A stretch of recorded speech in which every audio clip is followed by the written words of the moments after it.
Welcome to this edition of the UNA Week in Review presented by Lions HR. Basketball season prepares for the home stretch while spring sports are just taking off. Find out more right after this.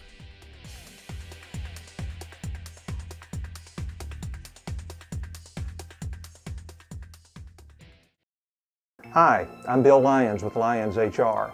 If you own or operate a small business, then you're aware of the growing number of challenges affecting your profitability.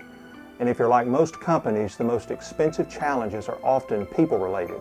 At Lions HR, we've helped hundreds of business owners who were frustrated with the rising costs of payroll, workers' compensation, employee benefits, and the ever-increasing number of employment regulations.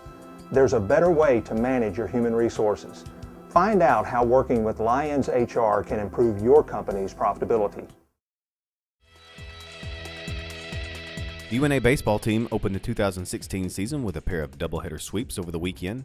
The Lions knocked off Miles 6-1 and 8-2 before downing Stillman 17-2 and 12-1 to start the season with a 4-0 record.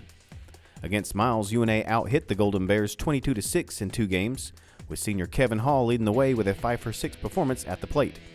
In the opener, Todd Gibson and Taylor Knight combined to limit Miles to just 2 hits and 7 base runners. Gibson got the win. Bradley Bailey pitched 5 2/3 innings to get the win in Game 2. He allowed 2 runs on 3 hits with no walks and 5 strikeouts. Against Stillman, UNA rallied from an early 2-0 deficit in the opener, scoring 16 runs over the 4th, 5th, and 6th innings to roll to the win. Lion pitchers allowed just 2 runs off 9 hits. In the second game, UNA scored 8 runs in the second inning and cruised to the 12-1 win. At the plate, Hall again led the way, going 6 for 8 with 5 runs scored and 6 RBI. Through the first 4 games of the season, the senior from Collierville, Tennessee is batting .786 with 8 runs scored, 8 RBI, 4 double, and 4 stolen bases. North Alabama infielder Peyton Sockwell was named the Gulf South Conference Freshman of the Week. In 2 starts at shortstop, he went 3 for 5 from the plate with 4 runs, an RBI, and 2 stolen bases. UNA will play a 3-game series at Spring Hill this weekend. The Lions will play a doubleheader Saturday beginning at 1 p.m. The final game is set for Sunday, also at 1 p.m. The UNA softball team improved to 11-1 on the season with a 7-1 showing on the week. The Lions posted wins over Spring Hill, Miles, Lindenwood, Midwestern State, and the University of Mobile before dropping their first game of the season against Young Harris. UNA responded with a win over Simon Frazier in the nightcap to close out the Gulf Coast Invitational. Brooklyn Clark led the way at the plate, hitting .478 for the week. She had 11 hits, including 3 doubles, a home run, and 9 RBI. Courtney Shields also went 10 of 22 with 6 stolen bases, while Anna Gail Norris hit .409 and drove in 9 runs. Hillary Carpenter was named the GSC Pitcher of the Week. The junior was 3-0 with 19 strikeouts and 24 1/3 innings pitched.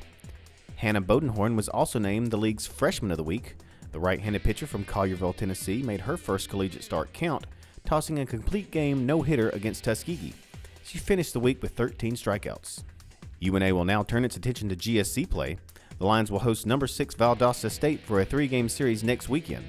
The 2 teams will play a doubleheader on Saturday beginning at 2 p.m., followed by a single game at 1 p.m. the next day. Women's basketball suffered a pair of heartbreaking losses on the road. The Lions lost to Shorter and Lee by 2 points each to fall to 4-18 on the year. Shorter edged the Lions 71-69 before Lee escaped with a 75-73 win. Alexis Patterson averaged 17.5 points per game to lead UNA. Kiki Gunner also averaged 14 points and 9 rebounds per contest. The UNA men split the same GSC road swing, getting a thrilling 86-85 victory at Shorter before falling 110-97 at Lee. Against the Hawks, Demario Jackson fed Deshaun Griffin for a basket with 1.6 seconds remaining for the win. 2 days later, the Lions led at halftime before letting the lead slip away as Lee rallied for a big win. UNA is now 14-9 on the season and 11-6 in GSC play. Both UNA basketball teams will return to Flowers Hall for the next 2 games. The Lions host Mississippi College Thursday at 6 and 8. 2 days later, Delta State comes to town for a 1 and 3 p.m. tip-off. And finally, the UNA women's tennis team evened its record at 1-1 on the year with a 9-0 win over West Georgia. The sweep gives UNA a 1-0 start to GSC play. Both UNA tennis teams will be back in action this Thursday against Martin Methodist. Match time is set for noon at Cox Creek Park. Thank you for joining us on this edition of UNA Week in Review, presented by Lions HR. Stay up to date with all of UNA athletics by going to the new www.roarlions.com.